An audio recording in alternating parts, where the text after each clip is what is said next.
حضور صلی اللہ علیہ وسلم کی حیات طیبہ کے آخری ایام میں یہ واقعہ پیش آیا کہ حضور مسجد نبوی میں تشریف فرما ہے، مجمع موجود ہے، اچانک ایک شخص ظاہر ہوتا، شدید و بیاض ثیاب، شدید و سواد شعر،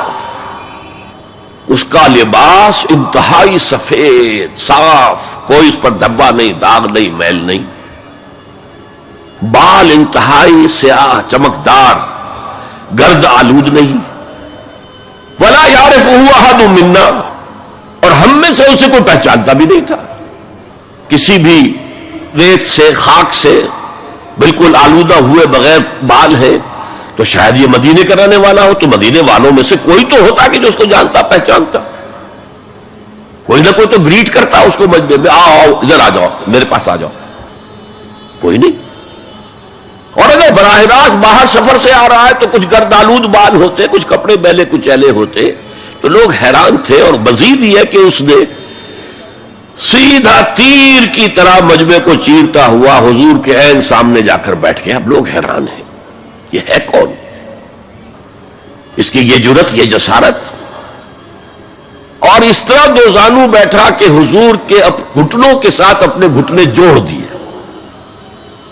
اور حضور کی رانوں پر اپنے دونوں ہاتھ رکھ دیے۔ اب سوال کیا، یا محمد اخبرنی عن الاسلام، اے محمد مجھے بتاؤ اسلام کیا ہے؟ حضور نے فرمایا وہی جو میں ابھی آپ کو حدیث سنا چکا ہوں، الاسلام ان تشہد لا الہ الا اللہ وان انا رسول اللہ وان تقیم الصلاۃ وتؤتی الزکاۃ وتصوم رمضان وتحج البیت ان استطعت الیہ سبیلا۔ پھر کہا اخبرنی عن الایمان، لیکن یہ کہ ان روایتوں میں بھی اس کو روایت کرنے والے بہت سے صحابہ ہیں، عبداللہ ابن عمر بھی ہے، حضرت عمر خود بھی ہے رضی اللہ تعالی عنہما، ابو ہریرہ بھی ہے، عبداللہ ابن مسعود بھی ہے،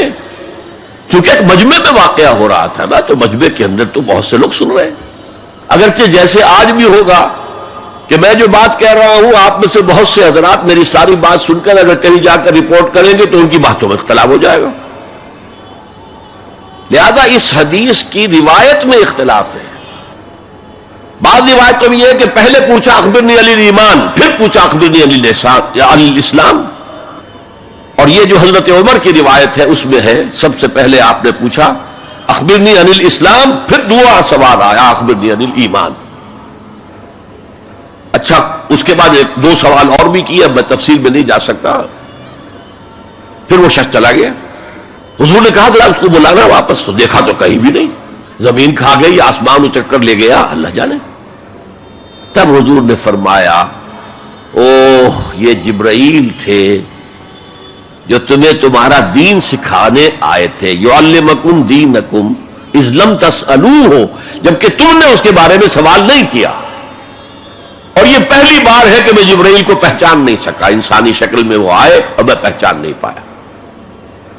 ورنہ اکثر حضرت دہیہ کلبی کی شکل میں آتے تھے انسانی صورت میں، جب بھی حضرت جبرائیل آتے تھے۔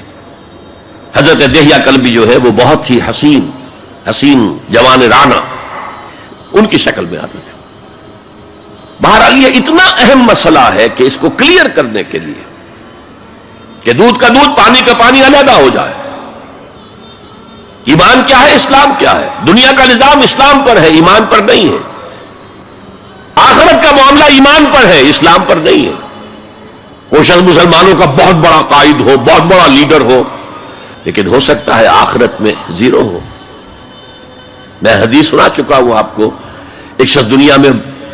شہید سمجھا جا رہا تھا، ایک شخص دنیا میں بہت بڑا عالم سمجھا جا رہا تھا، ایک شخص دنیا میں بہت بڑا سخی سمجھا جا رہا تھا، اور اللہ نے سب کے دعوے جو ہے ان کی نفی کر دی۔ تم نے جنگ کی تھی اس لیے لیقال جریء کہا جائے، بہت ہی جری آدمی ہے صاحب، بہت بہادر آدمی، کیا کہنے اس کے، لیقال سخی، بھائی بڑا سخی آدمی ہے، سخاوت کے دریا بہا دیے اس نے، وہ بہت بڑا عالم ہے، اس سے علم کا کتنا جو ہے لوگوں کو فیض پہنچا ہے۔ وقد قیل، یہ تمہارا مقصود تھا، وہ مقصود دنیا میں حاصل ہو چکا، تمہاری شہرت کے ڈنکے بج چکے، اب یہاں تمہارے لیے کچھ نہیں۔ اور پھر اللہ حکم دے گا اور فرشتے منہ کے بل گھسیٹتے ہوئے اسے جہنم میں جھونک دیں گے۔ تو وہ اسلام وہاں کام نہیں آئے گا. بلکہ اسلام کیا، اسلام پر اتنی اضافی خوبیاں بھی کام نہیں آئیں گی اگر دل میں ایمان نہیں اور اس کے نتیجے میں نیت درست نہیں.